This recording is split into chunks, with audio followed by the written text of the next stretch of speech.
ஆதி காலத்துலேருந்து இருக்கிற ஒரு முக்கியமான ஒரு விஷயம் என்னன்னா நாடி ஜோதிடம் அப்படிங்கிற ஒரு விஷயம். நம்மளோட ஃபியூச்சரை பற்றி தெரிஞ்சுக்கணும் அப்படின்னா நீங்கள் நாடி ஜோதிடம் பாருங்க, கண்டிப்பாக உங்களுக்கான ஃபியூச்சர் விடை கிடைக்கும்.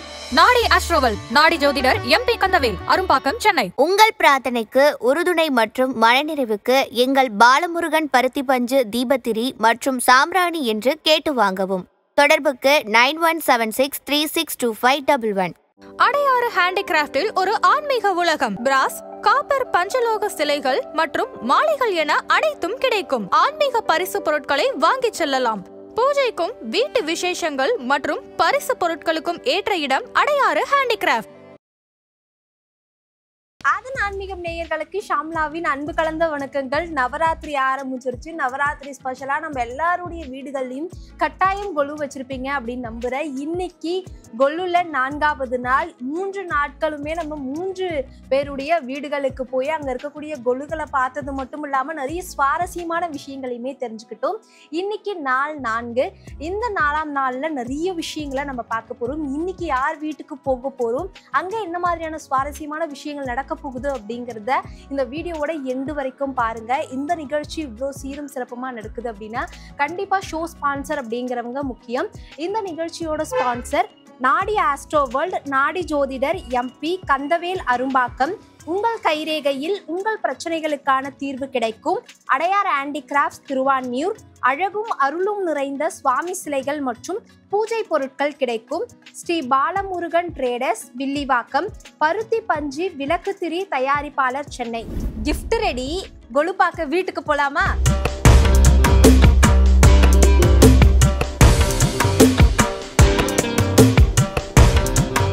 இன்னைக்கு நவராத்திரி 4ஆம் நாள். இன்னைக்கு ரொம்பவே சூப்பராக நம்ம லொக்கேஷனுக்கு வந்துட்டோம்.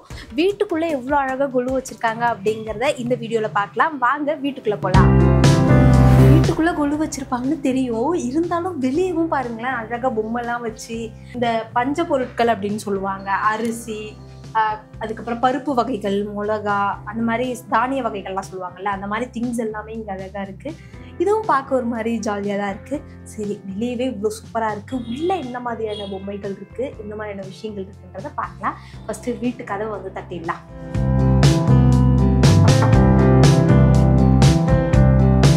ஹாய் சார், எப்படி இருக்கீங்க? நல்லா இருக்கும். நீங்க எப்படி இருக்கீங்க? நானும் ரொம்ப சூப்பராக இருக்கேன் சார். வணக்கம். வணக்கம் சார்.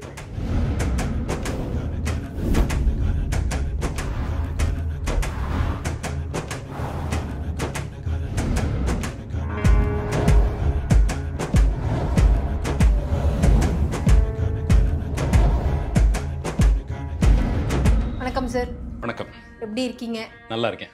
நீங்க எவ்வளவு நாட்களா கொலு வச்சுட்டு இருக்கீங்க சார்? எங்களுக்கு ஆக்சுவலா பழக்கம் இல்லை, அப்பா சைட்ல பழக்கம் கிடையாது. நான் சின்ன பையனா இருந்தபோது ஒரு ஒண்டி குடுத்தனத்துல இருந்தது. அப்போ ஒரு 8-10 வீட்டுல மீதி எல்லார் வீட்லயும் கொலு வைப்பாங்க. நான் போய் அங்க போய் ஒரு வீட்டு வாசலையும் நின்று வேடிக்கை பார்த்துட்டு இருக்கிறத பார்த்துட்டு அப்பாவும் அம்மாவும் சேர்ந்து எனக்கு என்ன ஒரு 3 வயசு 4 வயசு இருக்கும்போது அந்த மாதிரி ஆரம்பிக்கலாமா, பழக்கம் இல்லாம நம்மளா பண்ணலாமான்னு கேட்கணும். எங்க சிவாச்சாரியார் ஒருத்தர் கோயில் குருக்கள்கிட்ட கேட்டிருக்காங்க, பூஜை பண்றதுல என்ன இருக்கு, யார் வேணாலும் பண்ணலாம், அவசியம் ஆரம்பிச்சு நடத்துமான்னு சொல்லவும் அதனால ஆரம்பிச்சது இது. சின்னதா ஒரு பிள்ளையார், லட்சுமி, சரஸ்வதி, ஒரு முருகர், வள்ளி தெய்வானை, இந்த மாதிரி 2-3 பொம்மைகளை வச்சுட்டு முதல் வருஷம் குழு வீட்டு டீப்பாயில ஒரு துணியை போட்டு அதை அடுக்கி பூஜை பண்ணது. அதுல ஆரம்பிச்சு இப்போ ஷுட் பி ஒரு 30-35 வருஷமா நடந்துட்டு இருக்கு. நீங்களே 30-35 வருஷமா தொடர்ந்து அதை ஃபாலோ பண்ணிட்டு இருக்கீங்களா? அம்மா வீட்டுல பண்ணிட்டு இருந்தோம். அப்புறம் கல்யாணம் ஆகி ஒரு 2-3 இயர்ஸ் அங்க பண்ணினோம். அப்புறம் நாங்க இங்க ஷிஃப்ட் ஆனதுக்கு அப்புறம் இங்க எடுத்துட்டு வந்து இங்க நடத்திட்டு இருக்கோம். கொலுக்கு ஒவ்வொருத்தவங்க ஒரு தாத்பரியம் சொல்றாங்க. ஆனா உங்களுக்கு தெரிஞ்சு இதை யாருமே நோட்டீஸ் பண்ணல, இந்த ஒரு விஷயமும் இருக்குதுல அப்படி நீங்க நோட் பண்ண ஒரு விஷயம் அப்படின்னா இந்த நேரத்துல சொல்லலாமா சார்? அந்த சொல் கொலுங்கிற சொல் அது தெலுங்கு சொல்லது. கொலுவுங்கிற தெலுங்கு வார்த்தையில இருந்து வருது. கொலுவுன்னா தர்பார் மாதிரி, ஒரு அலங்காரம் பண்ணப்பட்ட ஒரு தர்பார், ஒரு அரசபை மாதிரி. அரசபைன்னு சொன்னா அதுல தலைமை ஒருத்தர் இருக்கணும். அந்த தலைமை ஸ்தானத்துல அம்பிகை அமர்ந்திருக்க, அந்த அம்பிகையை சுற்றி எல்லா தெய்வங்களும் அங்கேயே கூடியிருக்க, சுவாமியினுடைய அருளோடு கூடி அம்பிகை இந்த 9 நாட்கள் செஞ்ச அந்த யுத்தத்திற்கான ஒரு அமைப்பு மாதிரி அந்த கொலுவுங்கிற அந்த தர்பார் காட்சி மாதிரி அமைக்கிறது. அதனாலதான் அம்பிகை நடுநாயகமா வச்சு சுத்தி எல்லா தெய்வங்களும் ஒண்ணு சேரணும்னு வைக்கிறோம். இப்ப மற்ற பண்டிகைகள் எல்லாம் அந்தந்த தெய்வத்துக்கு மட்டும் பூஜை பண்ணுவோம். நவராத்திரி காலத்துல அம்பிகைக்குன்னு ஏற்பட்ட பூஜை ஆனாலும் அம்பிகையோடு சேர்ந்து எல்லா தெய்வங்களையும் அந்த அம்பாளை சுத்தி எழுந்தருளை பண்ணி எல்லாருக்குமான சேர்த்து பூஜை மாதிரி பண்ணி அந்த யுத்தத்துக்காக அம்பாள் புறப்பட்டு போன அந்த தேர், அதுக்கு நிறைய வர்ணனைகள்லாம் சொல்லப்பட்டிருக்கு.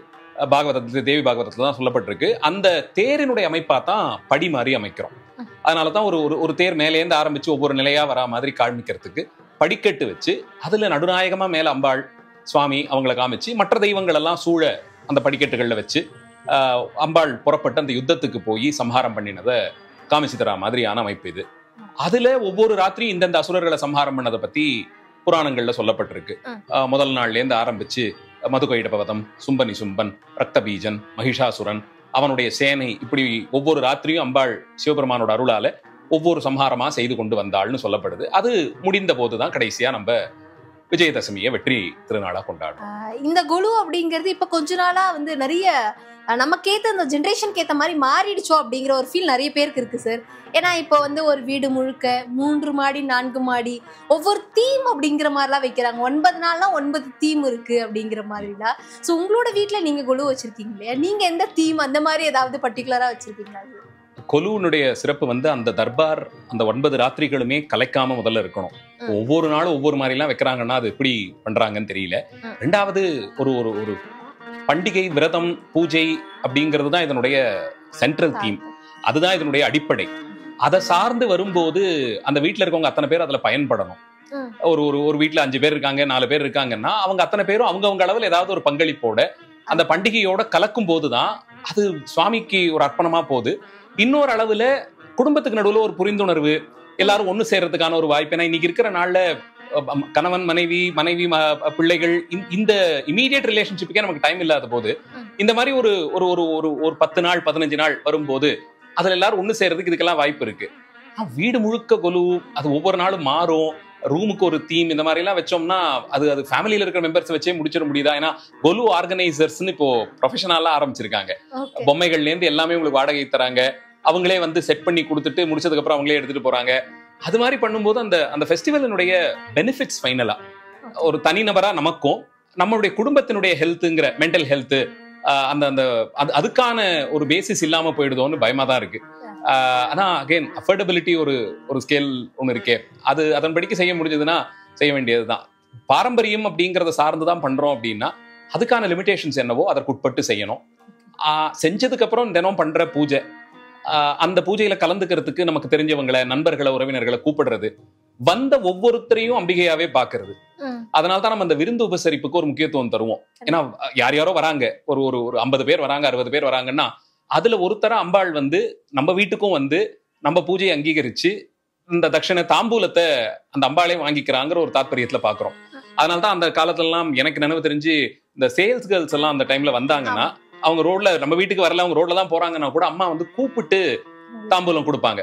நமக்கு தெரியாது அம்பாள் ஏதாவது சாப்பிடுறீங்களான்னு கேட்பாங்க. தண்ணி கொடுத்து அவங்களுக்கு அன்னைக்கு ஏதாவது பாயசம் பண்ணியிருந்தாங்கன்னா அதை கொடுத்து அவங்க தாகசாந்தி ஆகும்போது அம்பாள் நம்ம வீட்டுல பாயசம் சாப்பிட்டா அந்த பெண் வடிவில் அந்த அம்பிகையே வந்தான்னு நம்ம ஏத்துக்கிறோம். இந்த நிலையெல்லாம் தாண்டி போயிட்டு அது ஸ்கேலை ஜாஸ்தி பண்ணி பெருசாக்கி காமிச்சு அதுல மெக்கனைஸ்டு டால்ஸ் எல்லாம் வச்சு ஃப்ளோரா வைக்கிறது, இதெல்லாம் பண்ணாங்கன்னா சந்தோஷம், நல்லபடியா நடக்கலாம். பட் என்னுடைய அளவுல அதை நான் அது அப்ரிஷியபிள் வேல்யூவோட பார்க்கல. வீடு நிறைய பொம்மைகள் பார்க்க முடியுது. நீங்களும் 7 படி வச்சிருக்கீங்க. ஒரு படியை பத்தியும் அந்த படியில இருக்கக்கூடிய பொம்மைகளை பத்தியும் தொடர்ந்து நம்ம பேசலாம் அப்படின்னு நினைக்கிறேன் சார். நிச்சயமா 7 படிங்கிறது இந்த வீட்டுக்கு வந்ததுக்கு அப்புறமா தான் கொஞ்சம் பண்ணினோம். அதுக்கு முன்னாடி 5 படி அந்த மாதிரி எல்லாம் தான் இருந்தது. எங்களுக்கு சிவபெருமான் பிரதான தெய்வம். அதனால எனக்கு பர்சனலா பிடிச்ச 3 திருக்கோயில்களுடைய இறை வடிவங்களை நடுநாயகமா வச்சிருக்கோம். மேல் படியில நடுநாயகமா நடராஜ பெருமான், சிவகாமி அம்மன் 2 பேரும் இருக்கு. ஒரு பக்கம் திருவாரூர் தியாகராஜ பெருமானும் கமலாம்பாளும் எங்களோட ஆன்மார்த்த மூர்த்தி. எங்க வீட்டுக்கு அவங்க தான் தலைவன் தலைவி. வீட்டு பேரே நீலோத்பலம். என் பையனுக்கு ஆரூரன்னு தான் பேரு. அதனால திருவாரூர் எங்களுக்கு ரொம்ப நெருக்கமானது மனசுக்கு. அதனால அவரு பிரதானமாகவும், இன்னொரு பக்கத்துல எங்களுக்கு பூர்வீகம் திருவண்ணாமலை. அதனால அண்ணாமலையார், உண்ணாமலை அம்மன் அவங்களையுமா நடுநாயகமா வச்சிருக்கிறது இந்த 3 தெய்வங்களை. பிள்ளையார் சுப்பிரமணியர் ஒரு பக்கம், அந்த பக்கம் தனி அம்பாளும் நந்திகேஸ்வரருமா வச்சு ஃபர்ஸ்ட் படிக்கட்டு. சிவபெருமானுடைய சில வடிவங்கள் அதெல்லாம் இப்பதான் வர ஆரம்பிச்சிருக்கு. நான் ரொம்ப சின்ன வயசுல எல்லாம் அந்த மாதிரி எல்லாம் பொம்மைகள் பார்த்ததே இல்லை. கஜசம்ஹார மூர்த்தம், அர்த்தநாரீஸ்வரர், அப்புறம் ராவண அனுகிரக மூர்த்தம், சரபேஸ்வரர், இந்த மாதிரி சிவபெருமானுடைய மற்ற அனுகிரக வடிவங்கள், நிகிரக வடிவங்கள் இதெல்லாம் முதல் படியில. 2வது படி முழுக்க அம்பாளுக்குன்னு வைத்தார் போலே முழுக்கவே அம்பாள் மட்டும்தான். அந்த அந்த மீனாட்சி அம்மன்லாம் நான் ரொம்ப காலமா மதுரையில வாங்கணும்னு ஆசைப்பட்டுட்டு இருந்தது. ரொம்ப சின்ன வயசுல பார்த்துருக்கிறது அந்த மீனாட்சி அம்மனை. மதுரையில மட்டும்தான் அது கிடைப்பாங்க. அப்புறம் மதுரையை சேர்ந்த ஒரு நண்பர்கிட்ட இதை பத்தி நான் பேசிட்டு இருந்த போது அந்த சீசன் அப்போ பார்த்துருந்து அவர் எனக்காக ரொம்ப ஸ்பெசிஃபிக்கா வாங்கி அங்கேருந்து அதை பத்திரமா எடுத்துட்டு வந்து ஒரு சர்ப்ரைஸா கொடுத்தாரு. பாலாம்பிகை, அகிலாண்டேஸ்வரி, காளிகாம்பாள், அன்னபூரணி, கங்காதேவி உடைய ஒரு பொம்மை இருக்கு. முதலை மேல உட்கார்ந்துகிட்டு அந்த கையில கலசத்தை வச்சுக்கிட்டு இருக்கக்கூடியது. அந்த மாதிரி பொம்மைகள் கொஞ்சம் ரேர். கங்கைக்கு வந்து முதலை தான் வாகனம்ங்கிறதே ரொம்ப பேருக்கு தெரியாது. அதே மாதிரி யமுனைக்கு வந்து ஆமை தான் வாகனம். அந்த கங்காதேவியினுடைய பொம்மையும் அது நண்பர் ஒருத்தர் தான் வாங்கி கொடுத்தது. அது கொஞ்சம் ரேரான பொம்மை. 3வது படியில ஒரு விசேஷம். அஷ்டலட்சுமி நடுவுல வச்சிருக்கோம். நான் 2 பக்கமும் அஷ்டலட்சுமிக்கு 2 பக்கத்துல பெருமாள் கோயில்கள்ல இந்த நாச்சியார் திருக்கோலம்னு ஒரு வழிபாடு மரபு உண்டு. உற்சவத்துல ஒரு நாள் பெருமாள் வந்து தாயாரினுடைய ஆபரணங்கள், தாயாரோட புடவை இதெல்லாம் சாத்திக்கிட்டு மோகனாவதாரம் மாதிரி பெண் வேடம் இட்டு வருவார். அதுக்கு அவர் வந்து ஒரு அழகான பெண் அப்படி ஒய்யாரமா உட்கார்ந்து இருக்க மாதிரி காலை மடக்கி உட்கார்ந்து ஒரு கையில கிளி வச்சுக்கிட்டு தாயாரோட நகையெல்லாம் போட்டுட்டு வருவார். அந்த அலங்காரத்திலயும் ஒவ்வொரு கோயிலையும் ஒரு மாதிரி பண்ணுவாங்க. இப்போ ஸ்ரீரங்கத்துலன்னா நாச்சியார் திருக்கோலத்துக்கு ஒரு ஸ்டாண்டர்ட் ஃபார்மேட் இருக்கும். திருவல்லிக்கேணி, காஞ்சிபுரம் அப்படின்னு ஒவ்வொரு கோயிலுக்கும் ஒரு அழகு உண்டு. அதை வந்து திருவேந்திபுரத்தை சேர்ந்த ஒரு பொம்மை கலைஞர் வெங்கடகிருஷ்ணன் பேரு. இப்ப சமீப காலமா அவருடைய பொம்மைகள் ரொம்ப பிரசித்தமா எல்லா இடத்துலயும் போயிட்டு இருக்கு. ஒரு 7 வருஷத்துக்கு முன்னாடி அவருக்கு தொடர்பு கிடைச்ச போது அவர் இது மாதிரி பண்ணிட்டு இருக்காருன்னு தெரிஞ்ச போது நான் அங்க போயிருந்தேன். எங்க மாமனார் வீடு கடலூர்ல. அப்ப திருவேந்திபுரம் வீட்டுக்கே போனோம். போய் பார்த்து ரொம்ப அதிசயப்பட்டேன். அவர் வந்து ஒரு வைணவ சொற்பொழிவுகள்லாம் நிறைய கேட்டு அந்த சொற்பொழிவுகள்ல சொல்றத வச்சு பொம்மைகள்லாம் செய்யறவர். ரொம்ப இனோவேட்டிவா இந்த நாச்சியார் திருக்கோலம்னு ஒவ்வொரு ஊர் கோயில்லையும் இருக்கக்கூடிய அந்த ஸ்பெஷாலிட்டி. அதுல பாத்தீங்கன்னா நாகப்பட்டினம், மன்னார்குடி, அதை அப்படியே ஒரு ஸ்கேல் மாடல் மாதிரி பண்ணிட்டு கீழே அழகா லேபிள் வேற பிரிண்ட் பண்ணி அந்த கோயில் எப்படி இருக்குமோ அதே மாதிரி பண்ணிருக்கிறது. அது ஒரு ஒரு ஸ்பெஷல் கலெக்ஷனா நான் நினைக்கிறது. அவருடையதே இன்னொரு பிரில்லியன்ட் ஒர்க் தான் நீங்க இங்க பாக்குற இந்த அரையர் சேவை செட்டு. இது எனக்கு ஏன் ஸ்பெஷல்னா, இதை பத்தி நான் சொன்ன ஒரு சொற்பொழிவு, ஒரு 2 மணி நேர சொற்பொழிவுல நான் வர்ணிச்சிருந்த அந்த காட்சிகள் எல்லாத்தையும் பொம்மையாக்கி கொடுத்திருக்காரு. அதை பண்ணி எல்லாம் முடிச்சு பொம்மையாகி வந்ததுக்கு அப்புறம் தான் அந்த போட்டோஸ் எனக்கு அனுப்பினாரு. உங்களோட சொற்பொழிவு யூடியூப்ல கேட்டுட்டு இது பண்ணினது அப்படின்னு சொல்லி. எனக்கு அரையர் சேவைங்கிறதே ரொம்ப ஒரு நீஷான ஒரு டாபிக். அது ரொம்ப பாப்புலர் கிடையாது. வைணவ ஆலயங்கள்ல நடக்கக்கூடிய ஒரு பழைய கூத்து மரபு. நாடகமா பண்ணுவாங்க ஆழ்வாருடைய பாடல்களை. அது சார்ந்த வரலாறு, அது சார்ந்த சில முக்கிய காட்சிகள், அதெல்லாம் வந்து வரலாற்றுல இருந்து எடுத்து பேசினத பொம்மைக்கு வடிவம் கொடுத்ததுங்கிறதெல்லாம் நான் எதிர்பார்க்காத ஒரு விஷயம். அதுல ஒரு இடத்துல பாத்தீங்கன்னா, ஸ்ரீரங்கத்துல அந்த படையெடுப்பு காலத்துல மூலஸ்தானத்துக்கு முன்னாடி கருங்கல்லால போட்டு அடைச்சிருவாங்க. இந்த மூலஸ்தானத்தை கேமஃபிளேஜ் பண்ணிடுவாங்க. உள்ளுக்குள்ள மூலவர் ரங்கநாதர் இருக்கார். வெளியில இருந்து அரையர்கள் தாளம் தட்டி மெதுவா கையில தாளம் தட்டி பாடுவாங்க. என்னன்னா, நைவேத்தியம் நடக்காது, பூஜை எல்லாம் இப்ப இருக்காது. சாமி வந்து சாப்பிடாம இருந்தா கூட ரங்கநாதர் இருந்துருவாரு. ஆழ்வாருடைய தமிழ் பாடல்களை கேட்கலன்னா அவர் வந்து துடிச்சு போயிடுவாரு அப்படின்னு இந்த அரையர்கள் என்ன பண்ணுவாங்களா, மெதுவா போயிட்டு சத்தம் கேட்காம கையில இப்படி தாளம் தட்டி பாடுவாங்களாம். இதை வந்து நான் பேசியிருந்தேன் அந்த சொற்பொழிவுல. அதுக்கு ஒரு சின்ன ஸ்டோன் வால், பின்னாடி ஒரு ரங்கநாதருடைய பொம்மை, முன்னாடி 2 அரையர்கள் வந்து கையில இப்படி தாளம் தட்டுற மாதிரின்னு ஒவ்வொன்னையும் காட்சிப்படுத்தி பண்ணியிருந்தார். பர்சனலா எனக்கு இருக்கிற இந்த ரொம்ப ஹம்பிள் கலெக்ஷன்ல எனக்கு ரொம்ப மனசை தொட்ட ஒரு கலெக்ஷன் வந்து அந்த அரையர் சேவை பொம்மைகள். அது கொஞ்சம் ஸ்பெஷலா வாங்கினது. அதே மாதிரி வைணவ திருமேனிகள்ல ரங்கநாதர் நடுநாயகமா, அவருக்கு ஒரு பக்கம் மகாலட்சுமி தாயார், இன்னொரு பக்கம் ஆண்டாளுமா வச்சிருப்போம். நம்மாழ்வார் இந்த வடிவம் எப்ப வாங்கினது எனக்கு நினைவில்லை. வேற எங்கேயும் இதை நான் பார்த்ததில்லை, வேற யார்கிட்டையும். அது ஒரு ரொம்ப பிரைஸ்டு கலெக்ஷன். அந்த நம்மாழ்வாருடைய திருமேனி ஸ்ரீவில்லிபுத்தூர், ஒரு பக்கம் திருப்பதி, இன்னொரு பக்கம் காஞ்சிபுரம் வரதராஜர் தம்பதிகளா இருக்க மாதிரி. இதெல்லாம் ஒரு படி முழுக்க வைணவ சமய திருமேனிகள். அதுக்கு மேல இருக்கிற படியில முருகப்பெருமான் சம்பந்தப்பட்டது, அறுபடை வீடு, பழனிமலை, அந்த ஞானப்பழக்கதை, அதெல்லாம் பண்ணினது. இந்த வருஷம் புதுசா வாங்கினது தான் அந்த படியில இருக்கிற இந்த பஞ்சமூர்த்திகள் செட்டு. சிவாலயத்துல புறப்பாட்டுல உற்சவ காலத்துல எப்பயுமே 5 சுவாமி வரிசையா வருவாங்க. முதல்ல பிள்ளையார் வருவாரு, அவரை தொடர்ந்து முருகன் வள்ளி தெய்வானையோட வருவாரு, அதுக்கப்புறம் தான் சுவாமி அம்பாள், 4வதா ஒரு தனி அம்பாள் வருவாங்க, அதுக்கப்புறம் சண்டிகேஸ்வரர். இப்படி இந்த பஞ்சமூர்த்திகள் இந்த 5 திருவுருவங்களை சொல்லுவாங்க. ரொம்ப பழங்காலத்துல சில வீடுகள்ல அந்த பஞ்சமூர்த்திகள் பொம்மை பார்த்திருக்கேன். அதுக்கப்புறம் அது பெருசா அது பாப்புலர் ஆகலையா இல்ல என்னன்னு தெரியல, அது பெருசா கிடைக்கல. இப்போ சமீபத்துல கும்பகோணம் போயிருந்த போது அங்க பார்த்தது, அங்க பார்த்து ரொம்ப ரசிச்சுட்டு இருந்தது. சரி வாங்கிடலான்னு அவசரப்பட்டு அதை வாங்கியாச்சு. அந்த பஞ்சமூர்த்திகள் செட்டு. கடைசி படியில மீதி இருக்கக்கூடிய எல்லா பொம்மைகளையும் யூஸ்வலா மாத்தி மாத்தி வைப்போம். இன்னும் ஒரு 2 படிக்கான பொம்மைகள் இருக்கிறதுனால கடைசி படியை நாங்க ஒரு ரொட்டேஷன்ல வருஷம் ஒரு செட்டான மாத்தி வச்சு பண்ணிட்டு இருக்கோம். படிகள் எல்லாத்தையும் பார்த்தோம். தொடர்ந்து வீடுகள்லயும் நிறைய பொம்மைகள் வச்சிருக்கீங்க. அதை பத்தியும் 1 by 1 பார்க்கலாம் சார். ஷூர். இங்க ஒரு கொலு இருக்குல்ல சார், யார் வச்ச கொலு? இது என் பையனுடைய கொலு. ஓகே. இன்ஃபேக்ட் காஞ்சிபுரத்துல இந்த மாதிரி மினியேச்சர் பொம்மைகள் லாஸ்ட் இயர் பார்த்து வாங்கினேன். இந்த மாதிரி ஒன்று செட் பண்ணணும்னு நான் நினைக்கல. நான் இவனுக்கு வந்து இங்கே எங்கேயாவது ஒரு சின்ன இடம் கொடுக்கலான்னு பார்த்தேன். He was particular. வந்து அந்த ஒரு பிளாஸ்டிக் ஸ்டிக்ஸ் வச்சு ஒரு கேசல்லாம் கட்டுவான். அதை வச்சு படிக்கட் மாதிரி பண்ண ஆரம்பிச்சிட்டான். ட்ரை பண்ணி பார்த்தான், அது சரிப்பட்டு வரல. சரி, இந்த ஒரு கார்னரை கொடுத்து இங்கே வேணா நீ வைக்கிறியா அப்படின்னு ரொம்ப இன்ட்ரெஸ்டடா பண்ண ஆரம்பிச்சிட்டான். சரி, இந்த கிருஷ்ணர் பொம்மை, அதோட கிரிக்கெட் செட், கிருஷ்ணர் கிரிக்கெட் விளையாடுற மாதிரி செட்டு, அதெல்லாம் சரின்னு இவனுக்கு கொடுத்தது. இது வந்து இவரோட கொலு. இவர் வந்து நவராத்திரி ஒரு 2018 5வது நாள் அப்போ கொலு வைக்கல, அம்பாள் மட்டும் அலங்காரம் பண்ணி கலசம் எல்லாம் ஸ்தாபனம் பண்ணிட்டு இருந்தோம். அன்னைக்கு வந்து வீண கச்சேரி ஓடிட்டே இருந்தபோது 1 month ப்ரீமெச்சோர்டா பிறந்துட்டாரு. கொலு அப்போ 5வது நாள் பஞ்சமி திதியில பிறந்தது. ஆக்சுவலா அதுக்கு அடுத்த மந்த் அதே டேட் தான் டியூ டேட் கொடுத்துருந்தது. அன்னைக்கு போயிட்டு செக்அப்லாம் போயிட்டு வந்தாங்க. எவ்ரிதிங் வாஸ் ரெகுலர், எல்லாம் கரெக்டா இருந்தது. ஈவினிங் வரைக்கும் வீண கச்சேரி நடந்துட்டு இருந்தது. உட்காந்து கேட்டுட்டு இருந்தாங்க. திடீர்னு கொஞ்சம் சிரமப்படுற மாதிரி ஆரம்பிச்சது. வீண கச்சேரி பாட்டுன்னு போயிட்டு இருந்தது. எங்களோட மதர்ன்லா இருந்தாங்க. அவங்களை இங்கே விட்டுட்டு கார் எடுத்துட்டு அவசரமா மலர் ஹாஸ்பிட்டலுக்கு போய் உடனே ஒரு 2 hours சீசரியன் அண்ட் குழந்தை பிறந்தது. அதனால எங்களுக்கு Navaratri is even more very closer to our heart. மேல நிறைய பொம்மைகள் இருக்கு சார். எல்லா பொம்மைகளும் ரொம்ப பழமை நிறைந்த மாதிரி இருக்கு. சோ இந்த பொம்மைகள்லாம் எப்படி கலெக்ட் பண்ணீங்க? உண்மையா சொல்லணும்னா இதெல்லாம் பெரியமா வீட்டுல இருந்த பொம்மைகள். எங்க வீட்டுல நான் ஒருத்தன் தான் இதை இன்னும் கண்டினியூ பண்றதுனால அவங்கவுங்க வீட்டுல எல்லாம் முடிஞ்சது, பசங்க எல்லாம் வெளியில போயிட்டாங்க, இனிமேல் யாரும் பண்ணலன்னா வந்து எடுத்துட்டு போயிடுவாங்க. நானும் போய் ஹாப்பியா கொண்டாந்து சேர்த்துக்கிட்டு இருக்கிற பொம்மைகள் இதெல்லாம் எங்க பெரியமா வீட்டுல இருந்து அந்த மாதிரி எடுத்துட்டு வந்ததுதான். எப்படியுமே ஒரு குறைஞ்சபட்சம் 30 to 40 வருஷ பொம்மைகளா இருக்கணும். இந்த தசாவதாரம், இந்த ராமர் செட்டு, மேல பார்க்கக்கூடிய அந்த கிருஷ்ணர் சம்பந்தப்பட்டது எல்லாத்தையும் ஒரு ரோவா வச்சுட்டோம். ரொம்ப சின்ன பொம்மைகள் தான். என்னால மெயின் கொலுவில் அகாமடேட் பண்ண முடியல. பட் பயங்கர பழமையானது, ரொம்ப வருஷமா நம்மளோட இருந்தவர், வேற யார்ட்டையா கொடுக்கறதுக்கும் மனசு வரல. சரி, இந்த ஒரு ஷெல்ஃப் கிடைச்சது, இதுல அரேஞ்ச் பண்ணிடுவோம்னு இங்க வச்சு ஆர்கனைஸ் பண்ணி. உங்ககிட்ட இதை தவிர என்கிட்ட இந்த ஒரு செட் வந்து ரொம்ப பழமை நிறைந்தது அப்படின்னா எது சொல்லுங்க? அந்த அறுபடை வீடு செட் வந்து ரொம்ப பழசானது. அறுபடை வீடு காமன் தீம் தான், நிறைய பேர் வீட்டுல இருக்கும். ஆனா இந்த அமைப்பு நீங்க பாத்தீங்கன்னா தெரியும், அந்தந்த ஸ்தலத்துல என்ன புராணமோ அந்த அமைப்போட இருப்பாரு. இப்போ திருப்பரங்குன்றத்துல தெய்வயானை கல்யாணம் அப்படின்னா சுவாமி ஆக்சுவலா தெய்வானை கையை பிடிச்சிட்டு இருக்க மாதிரி ஒரு பொம்மையா இருக்கும். சுவாமி மலையில வந்து முருகர் சுவாமிக்கு உபதேசம் பண்ணார் அப்படின்னா சிவபெருமான் வந்து தோல்ல தூக்கி குழந்தையா முருகரை உட்காந்து வச்சுக்கிட்டு அந்த உபதேசம் கேட்கற மாதிரி இருக்கும். அதே மாதிரி முகத்தினுடைய தெளிவும் வந்து இப்பெல்லாம் அவ்வளவு எதிர்பார்க்க முடியல.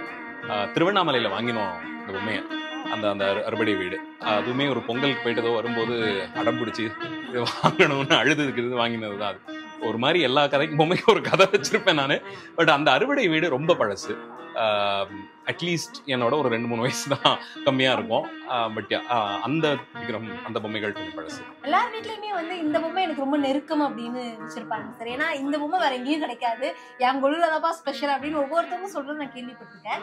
அந்த மாதிரி உங்ககிட்ட வந்து இந்த பொம்மை வேற எங்கேயும் இருக்காது, என்கிட்ட மட்டும்தான்ப்பா இருக்கு அப்படின்ற ஸ்பெஷல் அப்படின்னா எந்த பொம்மை? இந்த பழனிமலை பொம்மை. ஆக்சுவலா அதுல வந்து இன்னும் காவடி எடுத்துட்டு போறவங்க அதெல்லாமே இன்னொரு 4-5 சின்ன சின்ன பொம்மைகள்லாம் இருந்தது. இது வந்து எங்க பாட்டியோட அம்மா கிட்ட இருந்து வந்தது. ஆமா, ஒரு 2 பொம்மைகள் அந்த மாதிரி. இதுவும் அந்த வெள்ளை கலர்ல இருக்கிற அந்த கஜலட்சுமி பொம்மையும், இது ரெண்டும் எங்க பாட்டி வீட்டுல எங்க அம்மா எல்லாம் சின்ன வயசுல இருந்து பாத்துருக்காங்க. எங்க பாட்டிக்கு அவங்க அம்மா கொடுத்ததா சொல்லி வர்ற ஸ்டோரி அது. எப்படி பார்த்தாலும் ஒரு 100 வருஷமாவது பழமை இருக்கணும் அதுக்கு. குற்றாலமும் மதுரையில வாங்கினதுன்னு சொல்லுவாங்க. அந்த பொம்மை எங்களுக்கு ரொம்ப மனசுக்கு ரொம்ப நெருக்கமானது. மண்ணுல இந்த மாதிரி ஒரு மலை, ஒரு படிக்கேட் வச்சு மேல போற மாதிரி இந்த மாதிரி நான் இப்ப ரீசென்ட் டைம்ஸ்ல எங்கேயும் பார்த்தது இல்ல. அது ரொம்ப அழகான ஒரு வர்க்மேன்ஷிப். அது டிஸ்கஸ் பண்ணிருக்கீங்களா சார் உங்க அம்மா கிட்ட? அது நிறையவே பண்ணுவோம். ஒரு வருஷம் கொலுவப்போ ஒரு ஃபுல் லென்த்துக்கு டிஸ்கஷன் எல்லாம் போகும். அப்படிதான் இவ்வளவு கண்டென்ட் எல்லாம் நானும் வாங்கினது. பெருமாளுடைய உருவங்கள் அப்படின்னாலே இப்ப வரைக்கும் நிறைய பேருக்கு ரொம்ப ஸ்பெஷல் சார். எனக்கு வந்த உடனே இந்த பெருமாளை ரொம்ப பிடிச்சிருந்தது. இந்த பெருமாள் உங்க வீட்டுக்கு எப்படி சார் வந்தாரு, அந்த ஸ்டோரி? இவர் வந்து 2009 நவராத்திரி அப்போ வாங்கினது. அப்போ யூஎஸ்ல நான் வெக்கேஷனுக்கு வந்திருந்த டைம். மயிலாப்பூர்ல தான் வாங்கினோம், மாடவீதியில. ரங்கநாதர் அகைன் ரொம்ப காமன் தீம், பழைய காலத்துல இருந்து எல்லார் வீட்லயும் உண்டு. பட் ஸ்ரீரங்கம் மூலவருக்குன்னு ஒரு ஸ்பெஷாலிட்டி இருக்கு. அவரோட கை வந்து எவ்வளவு தூரம் வரைக்கும் வரும், அந்த திருவடி எடுத்துக்கோங்களேன். ஜென்ரலா பண்ணும்போது ஒரே மாதிரி பக்கத்துல வச்சு பண்ணிடுவாங்க. ஸ்ரீரங்கத்துல ஆக்சுவலா அவருடைய ஒரு திருவடி ஸ்ட்ரெயிட்டாவும் இன்னொன்னு கொஞ்சம் சாஞ்சும் இருக்கும். அந்த அமௌண்ட் ஆஃப் டீடைலிங் வந்து எனக்கு மனசுக்கு ரொம்ப பிடிச்சிருந்தது. மார்பிள் அந்த அவர் சாத்தியிருக்க அந்த லக்ஷ்மி ஹாரம்னு ஒரு பதக்கம், அது வந்து வலது மார்பிள சாத்தியிருப்பாரு. அது ஒரிஜினல் சில்பி சார் பண்ண பெயிண்டிங்ல அது வந்து ரைட் சைட்ல இப்படி விழுந்த மாதிரி இருக்கும். அது வரைக்கும் அந்த டீடைலிங் பார்த்துட்டு என்னால வந்து ஒரு மாதிரி இன்ட்ரெஸ்ட் சப்ரஸ் பண்ண முடியாம வாங்கி கொண்டு வந்த பொம்மை இது இந்த ரங்கநாதர். ஸோ எங்க அம்மாவுடைய பாட்டிக்கிட்டேருந்து வந்த அந்த 2 பொம்மைகள்ல இன்னொன்னு அந்த கஜலட்சுமி, ஒரு வெள்ளை கலர்ல இருக்கக்கூடிய ஒரு கஜலட்சுமி. எங்கே இருந்து வாங்கினதுன்னு என்னால பெருசா கண்டுபிடிக்க முடியல. ஆனா உண்மையா சொல்லணும்னா அந்த முகங்கள்ல இருக்கக்கூடிய உயிரோட்டம், ஒரு தெளிவு வந்து சமீப காலத்துல வர பொம்மைகள்ல நிச்சயமா பார்க்க முடியாது. இந்த உருவகம் ரொம்ப அழகா இருக்கு. ஸோ வந்த உடனே பார்த்த உடனே எனக்கும் ரொம்ப பிடிச்சிருந்தது. இந்த உருவகம் எப்படி வீட்டுக்குள்ள வந்தது, அதுக்கான குட்டி ஸ்டோரி எப்படி இருந்தாலும் வச்சிருந்துருப்பீங்க. மயிலாப்பூர் கபாலீஸ்வரருடைய அதிகார நந்தி சேவை இது. சிவன் கோயில்கள்ல அதிகார நந்தி உற்சவம் ரொம்ப பிரபலம். மயிலாப்பூர் அதிகார நந்தி இன்னுமே விசேஷமானது. ஒரு 100 ஆண்டு பழமையான வாகனம். அந்த வாகனம் செய்து கொடுத்த அந்த பாரம்பரியமா வரக்கூடிய தச்சர்கள் இருக்காங்க. அவங்க அந்த வாகனத்தப்ப வந்து அது இப்ப வரைக்கும் அதெல்லாம் நடந்துட்டு இருக்கு. இந்த வாகனத்தை பற்றி மட்டுமே கீர்த்தனைகள் எல்லாமே தனியா பாடப்பட்டிருக்கு. கபாலீஸ்வரருடைய அதிகார நந்திக்குன்னே பாடியெல்லாம் இருக்காங்க. அந்த விதத்துல அந்த நந்திகேஸ்வரருடைய அமைப்பு வந்து ரொம்ப கம்பீரமா இருக்கும். அந்த வாகனத்தை ஒரிஜினல் வாகனம் செய்து கொடுத்த அந்த பட்டர் வீட்டுல வரக்கூடியவர்கள் இந்த வாகனத்தை முதல்ல டிசைன் பண்ணும்போது அதுக்கு ஒரு ஸ்கேல் மாடல் ஒண்ணு மரத்துல பண்ணிருக்காங்க. அது இன்னும் அவங்க வீட்டுல இருக்கு. அது ஆன் ஆர்டர் அதை வந்து ஒரு மோல்டு எடுத்து நமக்கு பண்ணி கொடுக்குறாங்க. பட் ரொம்ப டைம் எடுக்கும் அதுக்கு. அவங்க ஒரு வருஷத்துக்கு, எனக்கு இது கிட்டத்தட்ட ஆர்டர் பண்ணி ஒரு 3 வருஷம் ஆச்சு கைக்கு வர்றதுக்கு. ஒரு கொலுவுக்கும் ட்ரை பண்ணி அவர் வர்றதுக்கு. பட் அகைன் அந்த ஒரிஜினலா அந்த வாகனத்துல என்னென்ன டீடைலிங் உண்டோ அது முழுக்க இதுல கொண்டாந்துருப்பாங்க. அதனாலதான் அந்த வாகனத்துல வைக்கிற மாதிரி ஒரு பற்ற, பின்னாடி சுவாமி உட்கார்ற அந்த பீடம், கபாலீஸ்வரர் அன்னைக்கு எப்படி உட்காருவாரோ அதே மாதிரி கூட அந்த விக்கிரகத்தையுமே பண்ணிருப்பாங்க. அவர் காலை இப்படி 2 காலை மடக்கி வச்சு இந்த கையில வச்சிருக்கிற அந்த சந்திரகாந்தம் அந்த வில்லோட அவர் வரக்கூடிய அழகுன்னு அது அப்படியே தத்ரூபமா பண்ணிருப்பாங்க. So it is definitely worth the wait பண்ணி கிடைச்சது. இதுவுமே ரொம்ப ஸ்பெஷலான பொம்மையா வச்சிருக்கோம். நீங்க ஏற்கனவே வந்து கோவில்ல அந்த தாத்பரியத்தை பார்த்திருப்பீங்க. ஆனா அந்த சிலையா வாங்கும் போது அதுக்கும் இதுக்கும் ஏதாவது ஒரு சின்ன மாற்றமாச்சு நான் பார்த்தேன் அப்படின்ற மாதிரி மாற்றம் நிச்சயமா கபாலி உட்கார்ந்து வர வாகனத்தோட எல்லாம் ஒப்பிடவே முடியாது. நிஜமாவே அவர் அப்படியே வராரு வீதியில. பட் அதோட நினைப்பு மாதிரி ஒண்ணு இருக்குங்கிற ஒரு ஆசை தான். கிருஷ்ணர்னா எல்லாருக்கும் ரொம்ப பிடிக்கும். உங்களுக்கும் இந்த கிருஷ்ணருக்கும் உள்ள தொடர்பு பத்தி பேசுமா? இந்த கிருஷ்ணர் வந்து எங்களுடைய ரொம்ப க்ளோஸ் ஃப்ரெண்ட் ஒருத்தவங்க. அவங்க வீட்டு கொலுவுல அவங்க இதை விட இன்னும் பெருசா பண்ணுவாங்க. அவங்களுடைய ஏதாவது புதுசா ஒன்று வாங்கிட்டாங்கன்னா, இது போன வருஷம் தான் வாங்கினேன், இதே மாதிரி இதை விட இன்னொன்னு வாங்கிட்டேன், இது நீங்க எடுத்துக்கிறீங்களான்னு கேட்பாங்க. அந்த மாதிரி முதல்ல கிருஷ்ணர் மட்டும் வந்தாரு. அவருக்கு நாங்க இந்த நகையெல்லாம் வாங்கி அலங்காரம் பண்ணி வச்சிருந்தோம். ஒரு ஆண்டாள் வந்து சின்ன வயசுல எங்க வீட்டு கொலுவுல ஒரு கிருஷ்ணர் ஆண்டாள் இருந்த நினைப்பு எனக்கு உண்டு. அந்த ஆண்டாள் மிஸ் பண்ணிட்டோம். அதுக்கப்புறம் ஒரு நல்ல அமைப்போட ஒரு ஆண்டாள்னு ரொம்ப வருஷமா நான் தேடிட்டு இருக்கேன். இன்ஃபேக்ட் என் க்ளோஸ் ஃப்ரெண்ட் சர்க்கிள் இருக்கவங்களுக்கே தெரியும், ஒரு ஆண்டாள்னா இப்படி இருக்கணுங்கிற மாதிரி ஒரு பொம்மை நான் ரொம்ப நாளா தேடிட்டு இருக்கிறது. இந்த வருஷம் அவங்களே இது கிருஷ்ணர் யார் கொடுத்தாங்களோ அவங்களே இந்த ஆண்டாளையும் எங்கேயோ பார்த்து அவங்க வாங்கிட்டு வந்து கொடுத்துருக்காங்க கும்பகோணத்துல இருந்து. அதனால அவங்களுக்கும் ஜுவல்ஸ் எல்லாம் வாங்கி இந்த வாட்டி அலங்காரம் பண்ணி இந்த வருஷம் அவங்களும் புது வரவுதான். இது என்ன செட்டு சார்? காஞ்சிபுரம் கருட சேவை. இதோட ஸ்டோரினா, கருட சேவை வாகன புறப்பாடு மாதிரியான பொம்மைகள்லாம் ஒரு 90ஸ்ல தான் வர ஆரம்பிச்சது. மிட் 90ஸ்லேருந்து வர ஆரம்பிச்சது. அது ஒரு கனவு மாதிரி இருந்தது, நம்ம வீட்டு கொலுவுல ஒரு வாகன புறப்பாடு இருக்கணும்னு. அகேன் அஃபோர்டபிலிட்டி தான், அதுக்காக பயங்கர எக்ஸ்பென்சிவ். இதெல்லாம் 10th படிக்கும்போது குவார்டர்லி எக்ஸாம்ல ஓவரால் டோட்டல் 450க்கு மேல எடுத்தா கருட சேவை பொம்மை வாங்கி தரணும்னு கேட்டு படிச்சு வாங்கினது. எங்க அம்மா அதை இன்னும் சொல்லி காட்டிட்டு இருப்பாங்க. டோட்டல் கரெக்டா குவார்டர்லி எக்ஸாம் நவராத்திரி ஒட்டி தான் வரும். நான் நல்லா பண்ணியிருந்தேங்கிற ஒரு தைரியத்துல அட்வான்ஸா சொல்லி குரலகத்துல போய் வாங்கிட்டு வந்தது இந்த செட்டு. காஞ்சிபுரம் கருட சேவைக்குன்னு ஒரு ஸ்பெஷாலிட்டி உண்டு. அந்த கருட வாகனம், அந்த அதிகார நந்தி மாதிரி இந்த கருட வாகனத்துக்கு ஒரு அமைப்பு, அவரும் பெருமாளும் உட்காரும் போது அந்த ப்ரப்போர்ஷன்ஸ் எப்படி இருக்கும், கருட வாகனத்துல வரும்போது அந்த பெருமாள் என்ன முடி சாத்திப்பாரு, கிரீடம் என்ன சாத்திப்பாரு, அவ்வளோ டீடைல்ஸை பார்த்து பண்ணியிருக்காங்க. இப்போ வந்து இந்த வாகன புறப்பாடுகள் பொம்மையெல்லாம் நிறைய வருது. பட் இவ்வளோ டீடைலிங் எல்லாம் இப்போ பார்க்க முடியல. அந்த விதத்துல I would say I am quite lucky to watch this அப்பவே வந்தது. ஆண்டாள் உங்களுக்கு ஆல்ரெடி மதுரை மீனாட்சி அம்மன் எவ்வளவு ஸ்பெஷல்னு சொல்லியிருந்தீங்க. இது எவ்வளவு ஸ்பெஷல் சார்? நான் சொன்னேன் இல்லையா, ஆண்டாள் பத்தி நான் ரொம்ப நாளா தேடிட்டு இருக்கேன் அப்படின்னு சொல்லிட்டு, அந்த மாதிரி கேள்விப்பட்ட ஒரு ஃப்ரெண்டு அவங்க வீட்டு கொலுவுல அவங்க ஸ்டாப் பண்ணிட்டோம் கொலு வைக்கிறத. பட் ரொம்ப அழகா இருப்பாங்க எங்களோட ஆண்டாளும் சொல்லி அவங்க முதல்ல கொண்டாந்து கொடுத்த ஆண்டாள். இந்த கிருஷ்ணர் இன்னும் special. we are yet to find out இவரை யார் எங்களுக்கு அனுப்பினாங்கன்னு. ஒரு நாள் பார்சல்ல வந்தார். இன்ஃபேக்ட் கொஞ்சம் சர்ப்ரைஸா தான் இருந்தது. என்ன தைரியம்னா, அந்த குருவாயூர் அட்ரஸ் போட்டு அங்கேருந்து வந்த பார்சல். யார் அனுப்பினாங்கன்னு தெரியாது, பட் வந்திருக்காரு. ஸோ அப்படியே வச்சு பூஜையிலே வச்சு இருந்துட்டு இருக்காரு அவர். பட் குருவாயூர்ல இந்த மெட்டீரியல்ல நீங்க பார்க்கக்கூடிய மூர்த்தி வந்து அந்த கோவில் வாசல்லையே, தேவஸ்தானம் வாசல்ல, வீதிகள்ல விற்பாங்க. கேரளைட்ஸ் வீட்ல எல்லார் வீட்லயும் ஒரு லைஃப் சைஸ் கிருஷ்ணர் இருப்பாரு. இவரை வச்சுதான் ஓணம் காலையில பாக்குறது, தரிசனம் பண்றது, இந்த விஷு கனி பாக்குறதுக்கெல்லாம் ஒரு கிருஷ்ணர் வைப்பாங்க. அதனால குருவாயூர்ல ஜென்ரலாவே உங்களுக்கு இந்த திட்டத்துல கிருஷ்ணர் நிறைய வைப்பாங்க. இந்த கிருஷ்ணர் வந்து இப்ப சமீப காலமா ஃபைபர்ல பண்ணக்கூடிய திருமேனி, அதனாலதான் நிறைய ஜுவல்லரி எல்லாம் பண்ணி ரொம்ப பாப்புலரா இப்ப கிடைக்கிறது திருமேனி. பட் அகைன் சர்ப்ரைஸா கிஃப்டா வந்தவர். தெரியுமா சார்? யார் அனுப்பிச்சிட்டாங்க? இல்ல எனக்கு தெரியல, இப்பவும் இப்பவுமே தெரியாது. அவருடைய இருந்துட்டு இருக்காரு. சஸ்பென்ஸாவே இருக்கு நிஜமாவே. அது அதனாலேயே கொஞ்சம் ரொம்ப க்ளோஸா வர எங்களுக்கு. ஸோ மேல வைக்காம இவரெல்லாம் எப்பயுமே கீழே தான் வச்சிருப்போம். கொலு முடிச்சதுக்கு அப்புறமும் இவர் பாட்டுன்னு வீட்லயே இருப்பார். அவர் சரி யாரோ நமக்கு அனுப்பியிருக்காங்க, அவரா வந்தாருன்னு வச்சிருப்போம். திருச்சினாலே எல்லாருமே ஸ்ரீரங்கம்னு சொல்லுவாங்க. இங்க இந்த 2 சிலைகளும் அவ்வளவு தாத்பரியமா இருக்கு பார்க்க. எப்ப வாங்குனீங்க அந்த விஷயங்கள்? இந்த திருமேனிகள் ஒரு 3-4 இயர்ஸ் இருக்கும். இதுவுமே என்னோட ரொம்ப ரொம்ப க்ளோஸ் ஃப்ரெண்டு. பர்சனலா எனக்கு ஸ்ரீரங்கம் எவ்வளவு பிடிக்கும்னு ரொம்ப நல்லா தெரிஞ்ச ஒரு ஃப்ரெண்டு. அவருடைய பர்சனல் கிஃப்ட் இது. அந்த கடலூர்ல திருவேந்திபுரத்துல ஒருத்தர் பொம்மை பண்றவர்னு சொன்னேன் இல்லையா, இந்த வைஷ்ணவர் ஒருத்தர் பண்றாரு. அவர் தான் இந்த திருமேனிகளை முதல்ல பண்ண ஆரம்பிச்சாரு. இப்போ குளோபலா பாப்புலரா இருக்காங்க இந்த திருமேனிகள். ஸ்ரீரங்கத்துல ரங்கநாதர் உற்சவர் திருமேனி, அழகிய மணவாளன், நம்பெருமாள்லாம் சொல்லுவாங்க. அவருக்குன்னு இருக்கிற ஸ்பெஷாலிட்டியில சிலது. இப்ப அவர் சாத்தி இருக்கிற இந்த கொண்டை இருக்கு இல்லையா, பாண்டியன் கொண்டைன்னு இதுக்கு பேரு. இது வந்து அவருடைய யுனிக் சிக்னேச்சர் ஆர்னமெண்ட்.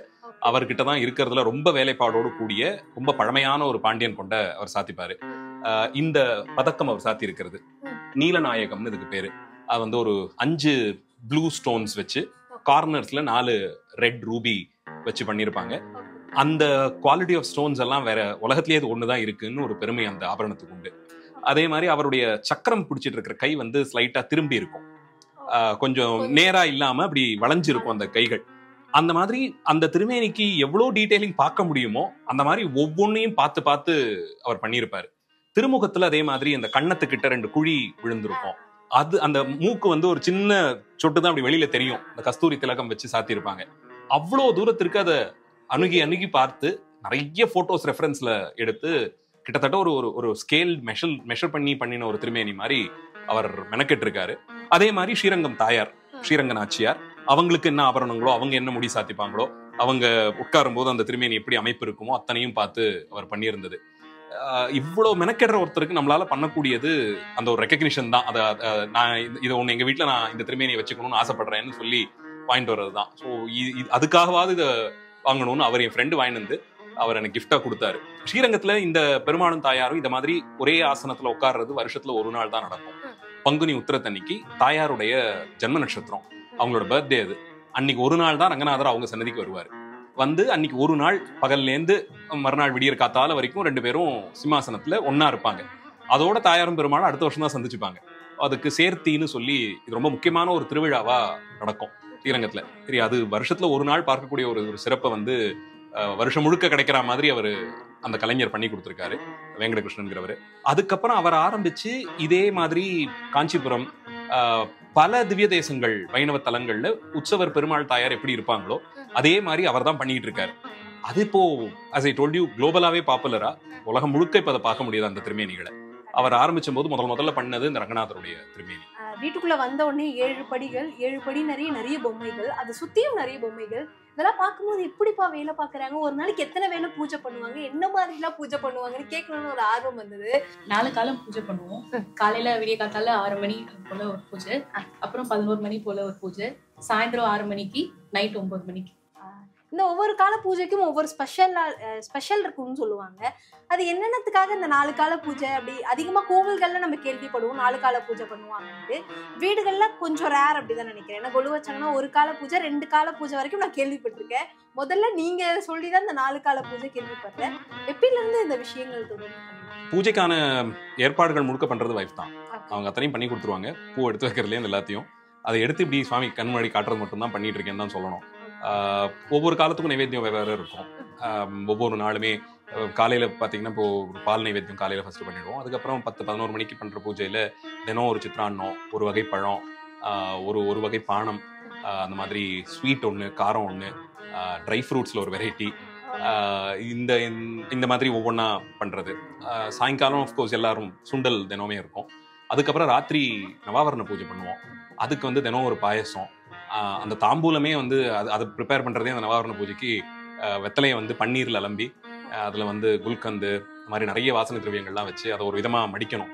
பான் மாதிரி மடித்து அதில் ஒரு கிராம்பெல்லாம் இது பண்ணி ஏற்பாடு பண்ணுவாங்க அந்த தாம்பூலம். அதெல்லாம் அவங்க பழகி பண்ணிட்டு இருக்கிறது. அதுக்கப்புறமா ராத்திரி பாராயணம் உண்டு, தேவி பாகவத பாராயணம் உண்டு. அது முடிச்சு வடை அப்பம் அந்த மாதிரி ஏதாவது ஒரு நைவேத்தியம். க்ளோஸ் பண்ணும்போது ராத்திரி 12 ஆயிட்டு இருக்கும். 12 மணி வரைக்கும் பெரிய விஷயம் தான் சார். எல்லார் வீட்லயுமே வந்து கொலு பண்றதுக்கு முன்னாடி அந்த ஆவாகனம் அப்படிங்கிறது பண்ணுவாங்க. ஆவாகனம் அப்படிங்கிறது தேங்காயில தான் பண்ணுவாங்க. ஆனா நீங்க வந்து மேல வந்து உருவ சிலையும் வச்சிருக்கீங்க. அதுக்கு ஸ்பெஷாலிட்டி ஏதாவது உண்டா சார்? கலசத்துல ஆவாகனம் பண்ணி பண்றதை பத்தி புராணங்களே சொல்லுது. பிரதமை அன்னைக்கு ஆவாகனம் பண்ணி கலசத்துல வச்சு பூஜை பண்ணணும் அதெல்லாம் சொல்லியிருக்கு. எங்களுக்கு திருவாரூர் தியாகராஜ பெருமான் ஆன்மார்த்த மூர்த்தம். அதனால கமலாம்பாளை பிரதானமா தேர்ல எழுந்தருளை பண்ணி அந்த அம்பாளையே லலிதா திரிபுர சுந்தரியா பாவிச்சு பூஜை பண்றது. கீழே கலசத்துல துர்க்கையும் 2 பக்கம் லட்சுமி சரஸ்வதியுமா எழுந்தருளை பண்ணி அவங்களுக்கு பூஜை. இது போக எங்க வீட்டுல மகாமேரு பூஜையும் உண்டு. அதனால அந்த அம்பாளும் மகாமேரோ முன்னாடி வச்சிருப்போம். இந்த மாதிரி 3 நிலையில மேல மண்டபத்துல கமலாம்பாள், கீழே கலசத்துல துர்கா லட்சுமி சரஸ்வதியும், கீழே மகாமேருமா வச்சு பூஜை பண்ணிட்டு. கமலாம்பாள் அப்படிங்கிற பேர் கேட்கும்போது நிறைய பேருக்கு தெரியும், ஒரு சில பேருக்கு தெரியாதுல்ல சார். அந்த அம்பாளுடைய சிறப்பு அப்படிங்கிறது இருக்கு இல்லையா, அது ஒரு 2 லைன் சொல்லலாம். திருவாரூர் தியாகராஜ சுவாமி கோவில்ல யோக சக்தியாக இருக்கக்கூடிய அம்பாளுக்கு கமலாம்பாள்னு பேரு. அந்த அம்பாள் வந்து தவத்துல எப்பயுமே இருப்பாங்க. ரொம்ப வித்தியாசமா கால்கள், அம்பாளுடைய திருவடி வந்து ஒண்ணு மேல ஒண்ணு மடக்கி போட்டு ஒரு யோகாசனத்துல யோக பீடத்துல உட்கார்ந்து கோவில் உடைய வாயு மூலையில வடகிழக்கு திசையை பார்த்து ஈசான்யத்தை பார்த்து திரும்பி உட்கார்ந்துருப்பாங்க. அங்க இருந்தபடி அவங்க செய்யற தவம் தான் உலகத்தை இன்னும் இயக்கிக்கிட்டு இருக்குன்னு நம்புறோம். அந்த கமலாலய குளத்திலேருந்தே அவங்க ஆவிர்வவிச்சதாகவும் அந்த அம்பிகை அங்க இருந்து உலகத்தினுடைய நன்மைக்காக தியாகராஜ பெருமானை நோக்கி தவம் பண்ணிட்டு இருக்காங்க. இட்டர்னலா ஒரு தவத்துல அவங்க இருக்கிறதா சொல்லப்படுது. அந்த அம்பாள் ரொம்ப உயர்ந்த பட்சமான ஒரு யோக ரகசியத்திலையும் வச்சு பூஜை பண்ணக்கூடிய ஒரு அம்பாள். அந்த அம்பிகை பேர்ல தான் முத்துசுவாமி தீட்சிதர் நவாவரண கீர்த்தனைகள்லாம் பாடி கொடுத்துருக்கார். பெரிய உபாசகர், அவர் பாடி கொடுத்துருக்கார். அந்த அம்பாள் எங்களுக்கு பிரதான தெய்வம். அதுவுமே வந்து இவன் 2018 இவன் பிறந்த வருஷம் அந்த அம்பாள் வந்தது. அந்த வருஷம் எங்களுக்கு கொலு இல்லை.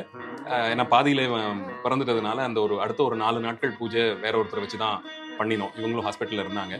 விஜயதசமி முடிச்சுட்டு தான் இவங்களை கூட்டிட்டு வர மாதிரி இருந்தது.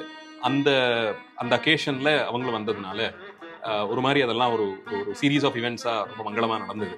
அதனால அந்த அம்பாளே பிரதானமா வச்சுக்கிறதுன்னு போலேருந்து மண்டபத்தில் அவங்கள வச்சு பூஜை.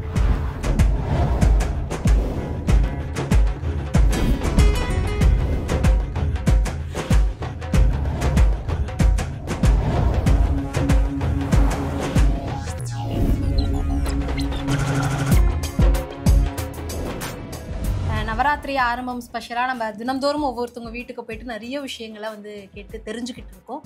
அந்த வகையில் இன்னைக்கு நாள் 4 இன்னைக்கு உங்கள் வீட்டுக்கும் வந்து நிறைய சுவாரஸ்யமான விஷயங்கள் மட்டும் இல்லாமல் புதுசாக நிறைய பொம்மைகள்லாம் பார்த்தோம் சார்.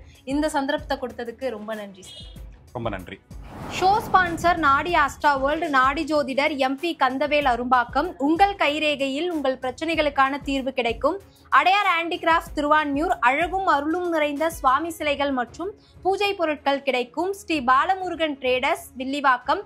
பருத்தி பஞ்சு விளக்கு திரி தயாரிப்பாளர் சென்னை. நம்மளோட ஷோ ஸ்பான்சர் அடையார் ஹேண்டிகிராஃப்ட்ஸ். உங்களுக்கு வந்து ஒரு gift, special gift sir. Thank you. Balamurugan traders வழங்கும் ஒரு கிஃப்ட் ஆம்பஸ் சார். தேங்க்யூ.